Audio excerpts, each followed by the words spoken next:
Bueno, ahora voy a hacer un video explicando lógica combinacional, o sea, trabajar a partir de los bloques de la tabla de verdad y de lo que sería todo funciones lógicas. Para empezar, tenemos como siempre las entradas, algo que no varía de ladder. Siguen habiendo entradas. Tenemos también las salidas, que a diferencia de el ladder, acá tanto las entradas como las salidas se repiten una sola vez. O sea, no va a haber que copiar y pegar varias veces ni las entradas ni las salidas como se hacía en ladder, sino que con poner una vez los bloques es suficiente. Es más, no se tienen que poner más de una vez ni los bloques de entrada ni los bloques de salida. Aparte de eso, tenemos los bloques de AND, los bloques de OR y los negados, que son NAND y NOR. ¿Cómo funcionan estos bloques? Bueno, partiendo de el AND, este que tiene un símbolo como de una I. Todos los bloques tienen 4 entradas, una para cada salida. Si llegamos a necesitar más, ponemos más. Eso no hay problema con repetir, se pueden poner tantos bloques de AND o OR como queramos. Ahora, ¿cómo funciona esto? Lo que nosotros tenemos que hacer es, mediante la consigna que nos dan, replicarlo en el programa de bloques de una forma más simple que en ladder, que consiste en básicamente decirle: con estas entradas vos podés hacer esta acción, o si esta entrada está activa podés hacer esta acción. O sea, partiendo puntualmente del bloque AND, lo que nos indica esto es que para que se genere una salida Q1, para que se active la salida Q1, sí o sí tiene que estar activa tanto la I1 como la I2. Si alguna de estas dos no entra, el bloque no deja pasar la señal. Es ese todo el funcionamiento del bloque. Ahora, lo mismo pasa con el bloque de OR. Funciona de la siguiente forma. El bloque OR nos va a dar una señal, en este caso a Q2, si recibe una señal de I1 o de I2. La diferencia entre estos bloques básicamente es que este, para funcionar, tiene que recibir todas las señales que le ponemos, y este, para funcionar, tiene que recibir nada más y nada menos que una señal. Ahora, así como en ladder, nosotros podemos poner las funciones normales o podemos poner el negado de esas funciones. Haciéndole un clic en el bloque, la función queda negada. De esta forma, con un punto. ¿Qué quiere decir esto?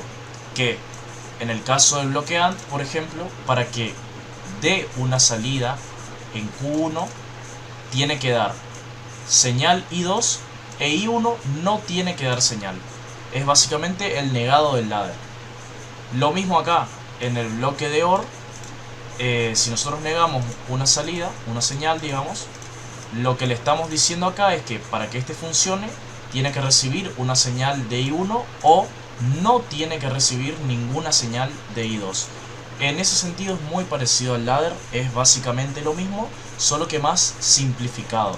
No tiene tanto lío. Ahora voy a pasar a explicar los trabajos prácticos y cómo se realizan.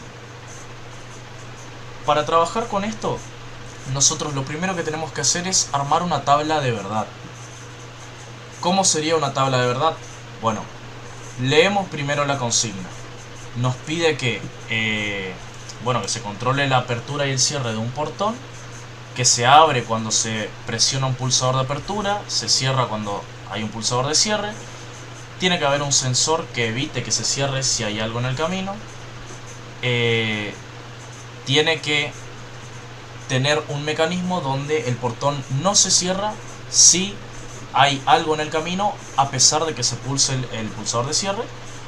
Y nos dice también que el pulsador de apertura siempre tiene prioridad si se presiona al mismo tiempo que el de cierre. Bueno, estas son las condiciones del trabajo. Acá de entrada nosotros tenemos un pulsador de apertura, un pulsador de cierre, un sensor de presencia, y dentro de todo solo tenemos esas tres. Es un trabajo bastante simple en cuestión de entradas. Entonces armamos nuestra tabla. Ponemos las entradas I1, I2 e I3. Y así como tiene entradas, tiene salidas.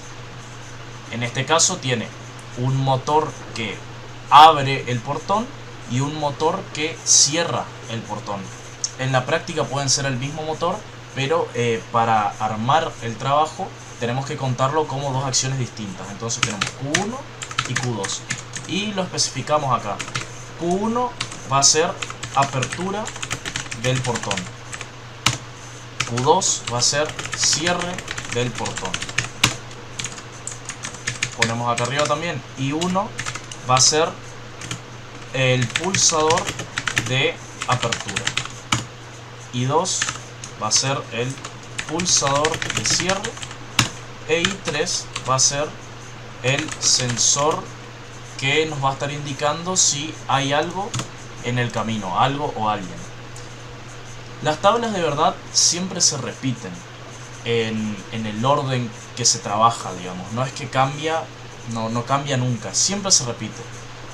Lo único que varía es si tenemos más o menos datos. O sea, si yo pongo acá una I4, la tabla de verdad va a cambiar y va a tener más datos, pero son siempre el mismo orden.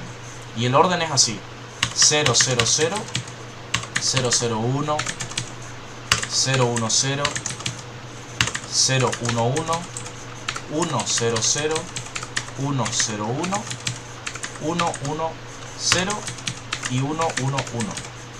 Casi siempre se repite de forma que, bueno, si tenemos solo 3 valores, acá vamos a tener nada más y nada menos que 8 estados, digamos, 8 salidas.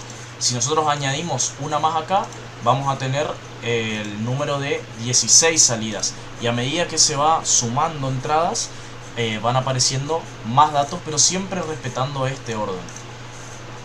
Lo que nosotros tenemos que hacer con esta tabla es básicamente hacerla fiel, o sea, hacer fiel las salidas a lo que nos dice la consigna.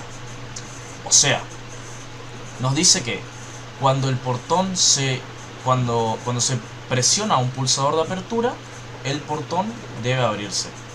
El pulsador de apertura es el 1. En este caso, la entrada 1 está inactiva, así que acá no se va a abrir. Y en todas estas no vamos a tener apertura porque no nos pide que abra en ningún momento. Y después dice que el pulsador de apertura siempre tiene prioridad sobre el de cierre. O sea, si estamos, por ejemplo, acá, no se activa el sensor, no se activa el pulsador de cierre, se activa el motor de apertura. Está el sensor activo, no importa, se activa igual. Está el pulsador de cierre siendo presionado, no importa, se activa igual. Y lo mismo para este. En todos los casos, el pulsador de apertura siempre va a tener prioridad porque así nos indica el trabajo. Así nos quedan las salidas para el motor de apertura. Ahora, con el motor de cierre tenemos otra historia. En este caso no se está activando nada, por lo tanto la salida es 0. Lo mismo acá, acá no se activa nada, la salida es 0. Acá sí se activa, la salida es 1, solo tiene esta activa. Acá tenemos el sensor activo y el trabajo nos dice que cuando el sensor está activo no se puede cerrar. O sea que acá no se va a cerrar. Acá no se cierra, acá no se cierra, acá tampoco se cierra porque el de apertura tiene prioridad, y acá tampoco se cierra porque el sensor está activo y el de apertura tiene prioridad. Ya tenemos completa la tabla de verdad. Ya con todos los valores de las entradas ya definimos todas las salidas. Estas las voy a poner en otro color para que se entienda. Ahora tenemos todas las salidas. ¿Qué hacemos con esto? tenemos que simplificarlo, tenemos que hacerlo más corto para pasarlo al lenguaje de bloques. ¿Cómo? Escribimos, por ejemplo, Q1 igual, y tenemos que poner a qué entradas es igual la salida Q1. En este caso tenemos I1, o sea, I1 va a activar a Q1.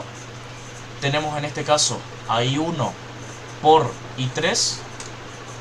Añadimos entonces que la siguiente entrada va a ser I1 por I3. Tenemos también que la siguiente entrada va a ser I1 por I2. Y tenemos que la última entrada va a ser I1 por I2 por I3.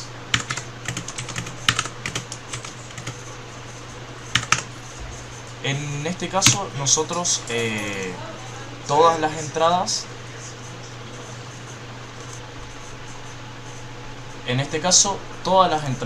de I1 van a activar Q1. O sea, esto nosotros lo podemos simplificar como Q1 igual a I1, simplemente, porque siempre que se active I1 se va a activar Q1. Ahora, yo les voy a mostrar cómo se programaría con las dos formas, pero ambas son correctas. Seguimos con Q2. Q2 nos dice que se activa cuando está I1 negada, esto sí es importante poner, I1 negada por I2 normal por I3 negada.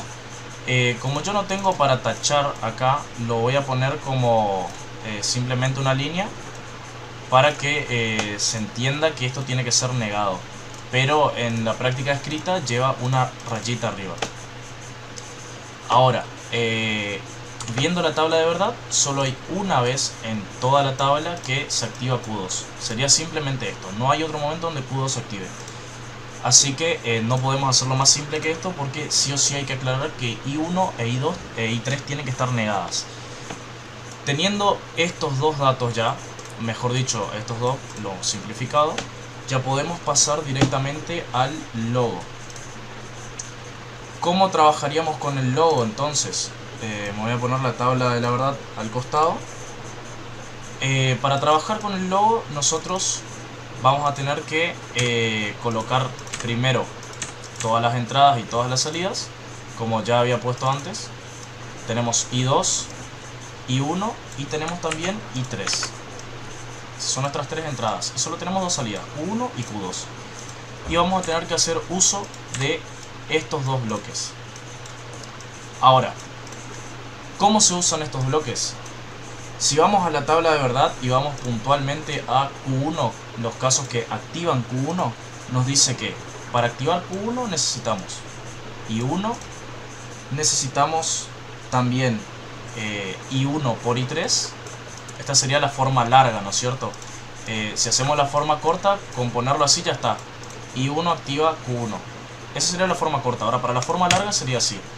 Nos dice que activa con I1. Nos dice también que activa con I1 más I3. Y nos dice también que activa con I1 más I2. Esto lo pueden verificar con la tabla de verdad. Y también activa con I1 más I2 más I3. Quiero decir por, o sea, multiplicado, que sí o sí se tiene que repetir.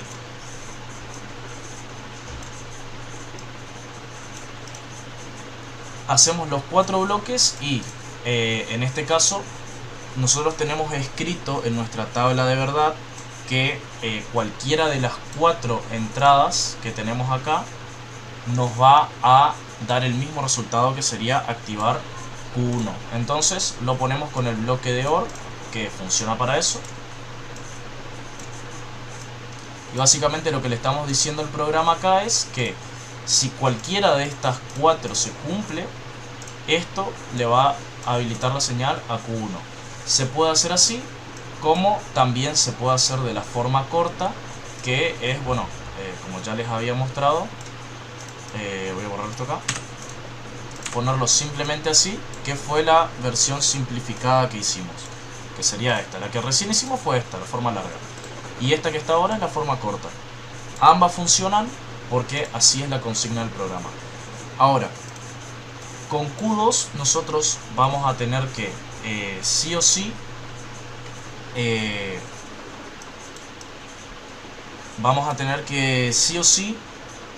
usar este bloque